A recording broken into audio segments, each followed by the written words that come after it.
अस्सलाम वालेकुम friends, welcome back to my channel 41 friends. कल मेरी तरह बहुत से लोगों के दिलों में एक सवाल पैदा हुआ जब पाकिस्तानी एयरलाइन को एक ग्रुप ने खरीदा। हबीब ग्रुप नाम था उसका। तो फिर मैंने उसके बारे में थोड़ी बहुत रिसर्च की नेट पर कि हबीब कौन है, हबीब आरिफ कौन है, जो सीईओ है ये हबीब ग्रुप का।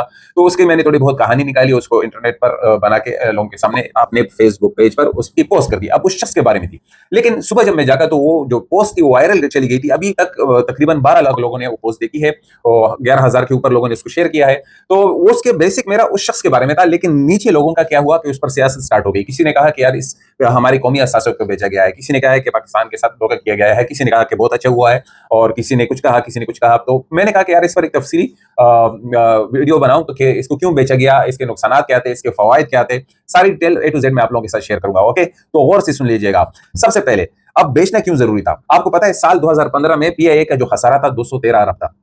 अब 2024 में इसका सालाना जो खर्चा है, पता है आपको खसारा कितना है? 700 अरब। अगर 2015 में बेच दिया जाता तो ये इतना खसारा अब ना होता। अब पाकिस्तानी हुकूमत को मिले कितने हैं? 10 अरब मिले हैं। हुकूमत पाकिस्तान हर साल पे पर 40 से 45 अरब रुपए कौमी खजाने से निकाल कर लगाती थी। ये फायदा नहीं दे रही थी, उल्टा हम उसको कौमी खजाने से जो है पे कर रहे थे। 40 से 45 अरब ये सालाना हम उसको दे रहे थे। अब ये खत्म हो गया, 10 अरब रुपए उल्टा आ गए। अब भी इसके 25% शेयर जो है वो बाकी हैं। इसमें मजमूई मालियत के जो है 55 अरब मिल जाएंगे, तकरीबन 55 अरब मिलेंगे। तो ये किसी भी सूरत में घाटे का सौदा नहीं है। मैं आपको लिख कर दे रहा हूँ कि किसी भी वो 40 से 45 अरब रुपए हम किस चीज में लगा सकते हैं? हम एजुकेशन पे लगा सकते हैं, इंफ्रास्ट्रक्चर पर लगा सकते हैं, ज़राअत पर लगा सकते हैं। तो आपको उम्मीद है कि ये बात समझ आ गई होगी। ओके, अब चलते हैं दूसरी तरफ के ये तनकीद जो की गई है कि 125 अरब जो है रह गए हैं। यानी कि अगर आपकी 10 अरब हुकूमत को मिले हैं, लेकिन इसमें 125 अरब जो हैं वो उसी ग्रुप को जाएंगे जो उसको ये जहाज़ों के इंफ्रास्ट्रक्चर फलाह बहबूद पर, नए तैयारे लेने पर लगाएगी। तो इसमें ये डिटेक्शन होगी। तो ये बात आप समझ लीजिएगा कि 125 अरब उसी में जाएंगे। तो कल जब हबीब आरिफ का मैंने एक छोटा सा क्लिप देखा कि हम जल्द से जल्द 20 तैयारे और लेंगे और उसी के जुमरे में होंगे। अब माजी को देखते हैं। हमारे पास जो बैंक्स थे, एचपीपीएल, पीटीसीएल और फर्टिलाइजर्स वाले, सीमेंट वाली कंपनी थी जिनकी निजकारी की गई। आपको पता है ये इनकी जब निजकारी की गई तो हमें इनसे सालाना कितना मुनाफा मिलता है? अरबों रुपए का टैक्स मिलता है। हाँ भाई और दोस्तों, इन्हीं कंपनियों से हमें अरबों जो है टैक्स मिलता है। अब अगर ये पीआईए जिस पर हम टैक्स के पैसे लगाते थे, अब यही पैसे सालाना टैक्स हमें हमारी जो है उसमें जाएगा, खजाने में जाएगा। तो थोड़ा बहुत आप अंदाजा लगा लें। अच्छा, इसमें कितने एम्प्लॉइज हैं? एम्प्लॉइज तकरीबन इसके जो है 7,000 के करीब आसपास हैं, जितने मैंने देखा। 7,000 के करीब इसके एम्प्लॉइज हैं, जिस पर हबीब आरिफ ने कल कहा कि हम नहीं निकालेंगे। इसमें ऑलमोस्ट किसी बहुत से लोग जो है रिटायर की उम्र तक पहुंच गए हैं, उनको में भी कंपनी रिटायर कर देगी, क्योंकि 2015 के बाद ज्यादा भर्तियां नहीं हुई हैं। तो यहाँ पर इसके 7,000 एम्प्लॉइज हैं, और जब 20 जहाज और आएंगे तो उससे क्या होगा कि उसमें और जो जॉब्स जनरेट होंगी। आपको पता होगा जो पीटीसीएल है उसमें और दूसरी कंपनीज में कितने जॉब्स जनरेट हुए, तो इससे ये भी फायदा होगा। तो गुलाम सरवर खान को आपको याद है कि उसने क्या किया था, जिस पर मैंने पहले भी एक वीडियो बनाई थी, जब उसने कहा था कि हमारे बहुत से पायलट जो है बगैर डिग्री के जहाज चलाते हैं, और वहां पर से ही बम गिरा था। ये हुकूमत पाकिस्तान ने पीआईए पर जो गिराया था वो बम, और उससे फिर पीआईए संभल ना सकी।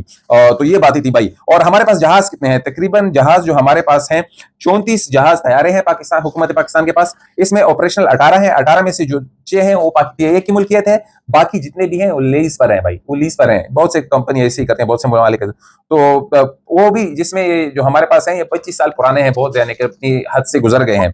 और क्या आपको पता है एयर इंडिया, जो इंडिया का एयरलाइन हुआ करता था, वो भी निजकारी करके बेच दिया गया है 2022 में टाटा ग्रुप को। क्यों? क्योंकि उनको भी सेम इसी तरह के मुश्किलात थे, सेम इसी तरह के जो है उनको नहीं संभाल पा रहे थे, तो उसने उन लोगों ने इसकी निजकारी कर दी। अच्छा, कुछ लोगों ने कहा कि इसको एक जहाज से ही आपको 1 अरब पैसे मिल जाते, 135 अरब, बड़े बड़े जहाज हैं तो इससे मिल जाते तो क्या होता, उसी को बेच देते थे। कि पाकिस्तान के लिए तो बहुत, हुकूमत पाकिस्तान के लिए तो बहुत अच्छा था, इसके बड़े बड़े जगह हैं, वो बेच देते, जहाज बेच देते, OLX पर लगा देते, दराज पर लगा देते कि भाई एक एक जहाज खरीद लो। तो वो बहुत से मुल्क उसको खरीद भी लेते एक एक जहाज को। लेकिन हुकूमत ने ऐसा करना नहीं था। उनको ऐसा आदमी चाहिए था जो इस एयरलाइन को यहीं पर चलाए। पीआईए जो इस पर हमारा लोगो है, वो आदमी यहाँ, वो हमारा पाकिस्तानी है, कोई गैर आदमी नहीं है। कोई दूसरे लोग होते जहाज उड़ा के ले जाते, खलास। फिर पाकिस्तानी जो हमारे सफर करते हैं, तकरीबन आपको पता है कितने लोग सफर करते हैं सालाना? 1,40,000 बैरून पाकिस्तानी हमारे रहते हैं। ओके, और इसमें अगर उनके फैमिलीज विजिट वीजा पर लगा के तकरीबन ये 5 करोड़ के ऊपर बनते हैं। जो लोग हमारे 25 करोड़ का हमारी अवाम है, तो ये आने जाने का आप हिसाब लगा लें। तो हुकूमत पाकिस्तान को एक ऐसा शख्स चाहिए था जो यहाँ पर रहकर इस जहाजों को चलाए। तो इससे मुसाफिर जो हमारे पाकिस्तानी हैं जो सफर से महरूम हो जाते, बिल्कुल वो महरूम हो जाते। हुकूमत का पैसा कमाने का मतलब मकसद होता, तो ये सारे जाड़ जुड़ कर चले जाते हैं, लेकिन ऐसा नहीं किया हुकूमत ने। उनको एक ऐसा ये बड़ा आसान था हुकूमत के लिए अगर ऐसा करती। ओके, तो ये बात हुई। ये चीजें बहुत जरूरी हैं। बाज लोगों को पता नहीं होता, बाज लोगों को दुख भी है कि यार हमारा कौमी एयरलाइन था, नहीं बेचना चाहिए था। भाई देखिए, वो हमारे पास ही रहेगा, हमारा पाकिस्तानी है। दूसरी बात है कि इतना अगर एक चीज खसारे में जा रही है तो क्या करते आप उसको चलाते रहते, ये हमारे ऊपर बोझ होता। तो आपको ये उम्मीद है कि कुछ बातें वाज़ी हो गई होंगी, फिर भी जिसका दिल माने मान ले, ना मान ले, फिर भी तनकीद होती रहती है। लेकिन ये वजूहात नहीं जिसकी वजह से बेचा गया है। खसारे में एक चीज़ चल रही है, उसको आप चलाते जाएँ। तो मेरे ख्याल में ये घाटे का सौदा नहीं है।